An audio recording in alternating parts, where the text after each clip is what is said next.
hands-on trader. Today we're going to take a look at how to utilize the paper trading feature that is offered by CryptoHopper on their automated trading bots for cryptocurrencies. The paper trading is essentially simulated trading, which allows you to trade without risking any of your money or cryptocurrencies. So let's get to it.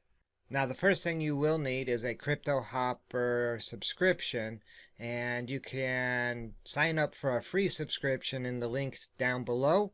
Once you are set up with CryptoHopper, you'll go to your dashboard and you'll see your hoppers, and you'll have your live hoppers and your simulated hoppers. And you can see we've had some success in the past with Binance, 63%, another bot running with RSI and Bollinger Bands, 41%, and another bot over on Bittrex. Bittrex doesn't have the same value obviously as Binance does, but it can still be profitable to trade on that platform as well.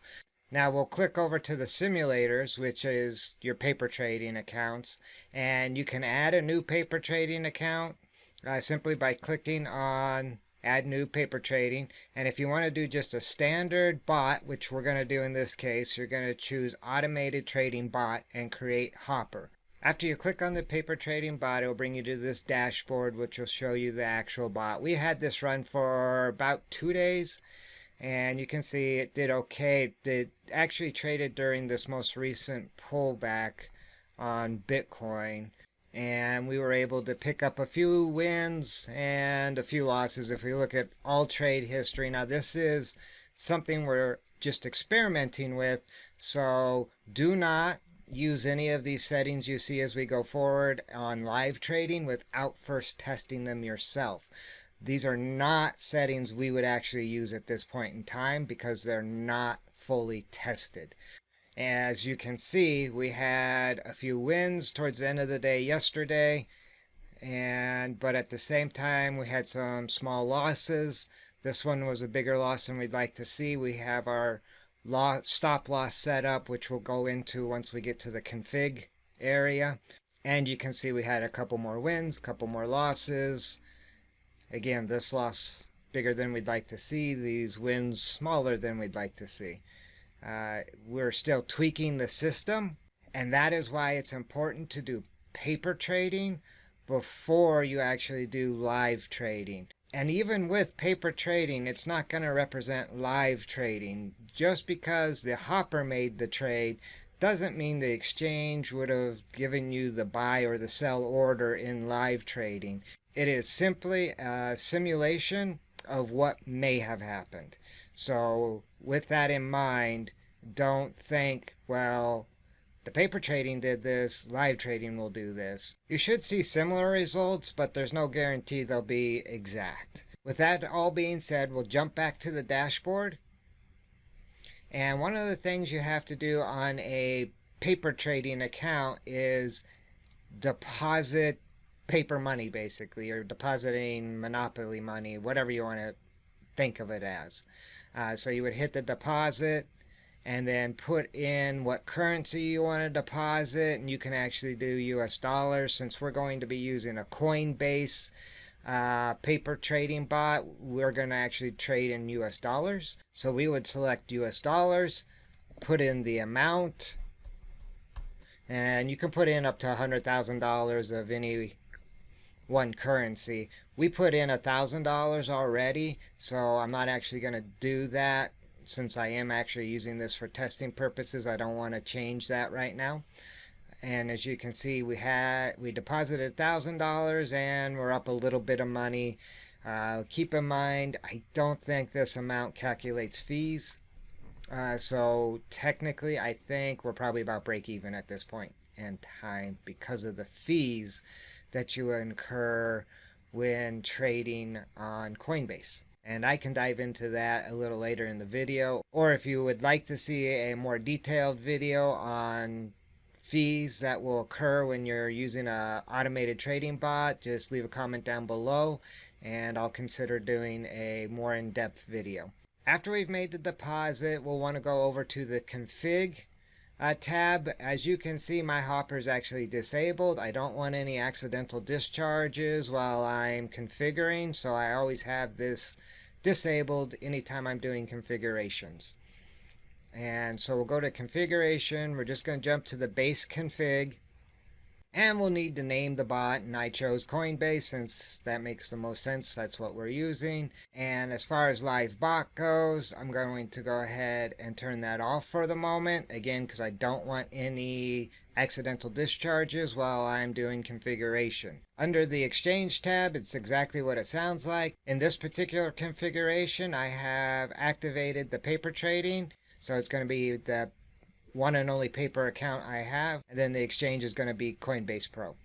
And we're going to use your standard ticker rate of highest bid, lowest ask. That is the standard. There's no need to tweak that at this time.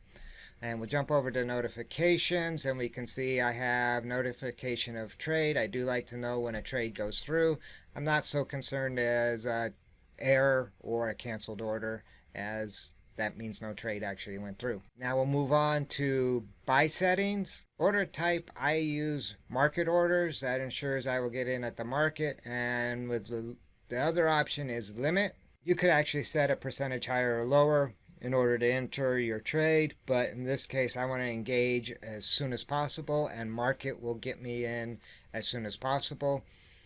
The maximum open time to buy I have set at 1 minute. That's as low as I can go. I don't want to get into a trade 5 minutes down the road when the environment may have changed.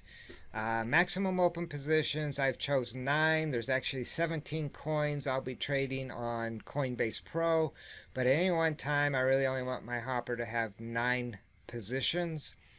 The maximum percentage of open positions is also 9, and what that equates to is a result of 1 open position per coin. I do not wish to be engaging in multiple positions per coin. As we move down, you'll see a little redundancy, only 1 open buy order per coin. Again, I'm only want to get into 1 position per coin at a time. I only want 1 buy order out there per coin. Open buy when there are positive pairs. I don't care if there's positive pairs. First of all, I'm trading in US dollars, and I'm not interested in positive pairs in this situation. So I have activated the cooldown period for CryptoHopper. Being that this is a paper trading account, I am testing this. I'm not completely sold on this feature, but it will cool down basically after buys is what I have it set up for. If I buy and the coin continues to fall and I get stopped out and it's still falling, I don't necessarily want to buy right back in and try to catch a falling knife. So in this case, I'm testing the cooldown period. Cooldown period is going to be 15 minutes. Hopefully I'll give the coin time to shake itself out. And the next tab is going to be coins and amounts. And the first option is your base currency. I've selected US dollars. You can obviously select BTC, ETH, pounds, but I'm going to stick with US dollars. And then I have selected all 17 coins. If for some reason I decide I didn't want to try trading ETC, I could bump it out. Or on the other hand, if I did decide I wanted to trade it, I could just click on it and it'll put it back. Percentage buy amount is 9%, which correlates with the 9 open positions I would allow the bot to take in the first place, and that would use up pretty much my bankroll of $1,000 that I currently have working. Now I do have $200 set at the minimum order, which is what it will actually execute at this point in time, because I do plan on bumping that amount up to $2,000 in the paper trading, because that will be a closer reflection to the amount I'm going to start trading on Coinbase once I go live. The next area we take a look at is strategy, and under strategy we use multiple TA, technical analysis factors, and we do not use signals. Signals are basically tips from an outside service. I'll tell you what, if you want to work off of tips and actually make money, I suggest getting a job as a bartender, maybe a valet, someone who cuts hair. No one that I know personally has ever benefited from trading based on tips. Martha Stewart, for example, went to jail based on a tip. Barry Madoff, he made money, but all of his tips that he was giving led to a lot of people losing money. As you can tell, I'm not a huge fan of the signals feature. I'm not a fan of tips. Do your own recon and you'll be far better off in the long run. Again, we're going to see a little bit of redundancy. The number of targets to buy, 9, which is consistent with my other settings. Now under the advanced settings, we'll see the actual TA settings that I have running. Currently, I'm testing 5-minute candles. I will eventually switch to the 15, 30, and 1 hour time frames. And these other time frames I utilize during day trading as well. But for right now, we're going to run the bot at the 5 minutes. And all these settings you see are what the results we looked at the beginning of the video, they were running off of these settings that we're going over right now. So enable RSI, that's your relative strength index, typically tells you oversold, overbought. And the RSI is one of the main indicators that most day traders will use. Another indicator that I've had success with, especially with automated trading bots, is the Bollinger Bands. Combined with the RSI, gives me a little extra information before I engage a target. And if we look at the actual settings for the RSI and the Bollinger Bands, on the RSI period, I choose to use 9 or 7 typically. The default for the industry, both crypto and stocks, is 14. That is what everyone's going to be looking at. I find that 9 or 7 a lot of times will get me into a trade before everybody else. And so I'm kind of ahead of the game. I'd rather be ahead of everybody than following the crowd. The RSI oversold threshold I have set at 20 currently. That is the default for the crypto world. And in the stock world, it's actually 30. And then the overbought threshold I have at 90. In the stock world, it's actually 70. And in the crypto world, most people use 80.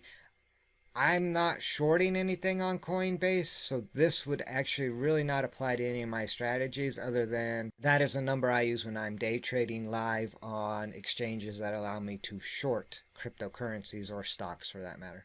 RSI necessary for bias signals we have activated, and then our Bollinger Band settings, pretty much we're running the default because I'm just using it as backup information to help me make a decision, or in this case the bot make a decision on whether to execute the trade or not. And so we're just using 22 and 2. I will at times play with 2.5 on these two items, which will give you a little bigger spread in the bands, and you'll enter trades a little later. And that can be very beneficial in a volatile market, which we're seeing right now actually in Bitcoin. And then the Bollinger Band MA type, I use EMA. There's a wide variety. The EMA to me is probably the most accurate. If you'd like me to dive into the different types of moving averages, I would be happy to. Again, just leave a comment down below and I'll do a video on the different type of moving averages. In this case, I use EMA. The default is SMA, which is what, most of the market will use. And then again, Bollinger Bands are necessary for the signal. So both RSI and Bollinger Bands must hit this criteria in order to execute a trade. So go ahead and close out of that. The next item is your trailing stop buy. The trailing stop buy will basically follow the movement of the price downwards until it starts to retrace up. And I'm looking for it to retrace at least 0.5% upwards. And in theory, that will tell me that we are rebounding up and it is time to engage and take action. And then we'll take a look at our sell settings. I do have these fields populated, but these will actually be overridden by a later setting in the bot itself. But I take profit at 1.99%, basically 2%. And we see the order type, we're sticking with market. Again, you can do limit. The market order type will allow me to get out as quickly as possible. I will let this stay open for 4 minutes. I'm testing that. Again, I probably would prefer 1 minute, but I'm going to go ahead and test on the sell side a little longer and see what that impact will be. We go next to sell strategy. I do not use sell based on my strategies. I actually sell based on my stop loss and a trailing stop loss. So let's go to the stop loss. If you take trading seriously, you have to have stop losses set. I don't care if it's crypto, stocks, Forex. All professional traders use stop losses, and your most successful traders use them with a great amount of discipline. And in this case, you'll see I have it activated. My stop loss percentage is 0.5%. What I'm trying to shoot for is a 4-to-1 ratio. The higher I can make that ratio, my win versus loss, so I've got a 2% win and a 0.5% loss. With the 0.5% stop loss, that gives me that 4-to-1 with my 2% take profit number. Now keep in mind, this stop loss number does not include your fees. And when you're trading with Coinbase, that does not include basically the 1% fee you're going to pay to have executed the buy and then sell orders. We can take a quick look at the fee structure on Coinbase. And essentially, if you trade 0 to 10,000 K per month, you're going to pay 0.5%, whether you're the maker or the taker. And I can go into more detail about that. Again, comment down below if you want to see a video about what a maker and a taker are. And of course, if you trade more with them, those rates do start to go down. For this purpose, we're going to use the highest number, which is 0.5% either way, but that's 0.5% when you buy, and that's 0.5% when you sell, regardless of maker or taker. So overall, every time you buy, you have a 0.5% fee. So if we go back to the hopper, so if I bought in, I had 0.5% fee. I'm already in the hole 0.5%. My stop loss is set at 0.5%. I'm now down 1%. And when I sell, I'm going to get hit with 0.5%. So technically, if a target moves against me, I'm going to lose the 1% fees to Coinbase and the 0.5% move against me. So I'm actually down 1.5%. That being said, I actually need my profit point to be around 6% to get that 4-to-1 ratio, or about 4.5% to get a 3-to-1 ratio. I will be doing a video on a risk to reward ratio that will actually show you what happens when you are at a 1-to-1 versus a 2-to-1 versus a 3-to-1, etc. And the higher you can get, if you can get up to a 4-to-1, the less often you actually have to be right. And that is what you want to shoot for. You want to have to be right as little as possible to be profitable. So anyway, for this testing purposes, I have my stop loss set at 0.49%. I may crank this down to 0.25. And moving on to trailing stop loss, this is my profit taker. I have it enabled, and in my opinion, these two items are out of order. I would have had this first. It will arm once the target has reached a 2% profit threshold. And rather than just taking profit right then and there, if the target is still moving upwards, let's say to 2.5%, 3%, 3.5%, it will let it ride. It will let it continue to move. Once that target starts to pull back, in this case 0.5%, it will then execute a sell. That way, for instance, if it armed at 2%, moved up to 4.5%, and then came back down to 4% profit, it would sell. And so I use the trailing stop loss only and disable all the other profit taking options in CryptoHopper. This is how I want to take my profit. And in some cases, the reality is it will reach this 2% mark and then pull back 0.5% and stop you out at 1.5%. And that is still profit, because the last thing you want to do is have it reach this number and then give away all your profit and go into the red. And I cannot tell you how many times I've seen people hit the target only to watch all their profit go away and all of a sudden take a big loss. And with that all being said, the trailing stop loss, the idea behind that is to get you bigger profits. Auto close is the next feature. I do not have that enabled. I don't want the bot to auto close after a certain time frame. You could say there are some people who don't want to be in a position maybe overnight or after a few days they want out, and if that's the case for me, I will just close the position manually. CryptoHopper allows you to do that, but for some people, they'll let the bot do that for them. I'm not going to set up any shorting. I have done a video in the past, but that was some time ago. I will revisit and do an updated video in the near future. And so if you want to see a video in the near future on how to use CryptoHopper to do shorting, be sure to hit that subscribe button. and the notification bell in order to be notified when new videos come out on my channel. The dollar cost averaging feature is something I wish was not in the CryptoHopper bot. This is not the proper way to do trading, because if a target moves against you, the last thing you want to do is hold on to your position and double down or triple down in hopes of this thing's going to move back and make a profit or make my losses smaller.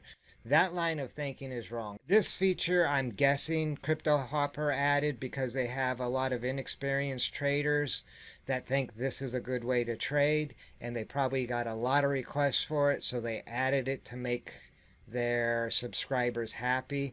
But in the long run, it's probably going to cost their subscribers a ton of money. Now, scaling into a position, you'll hear a lot of traders mention that, is completely different than dollar cost averaging. When you're scaling into a position, you've probably done quite a bit of recon on the target that you're going to go after, and you have points where you're willing to buy in at the same time you have an exit point. Dollar cost averaging is not what professional traders call scaling into a position. And if you want to see more detail again on a video, dollar cost averaging versus scaling into a position, I'd be happy to do one. We're currently watching on our radar XRP, and I would be happy to do a video on what our thinking is on that versus dollar cost averaging. Anyway, that's enough on this particular feature. And so that wraps up the configuration of your paper trading CryptoHopper bot as far as Coinbase goes. And I'll jump back over to the dashboard. And at this point, everything is set and ready to go. I would be ready to activate the hopper. The hopper is now active, and it will begin looking for targets here momentarily. So once it finds a target, as you can see, it's searching for targets. Didn't find any. That met my criteria. So once it does, it would actually start executing on my strategy. And that pretty much covers the basics of setting up a paper trading CryptoHopper bot on Coinbase. So if you have any questions that I might not have answered, leave a comment down below. And until next time, remember, never send your money into battle without doing recon first.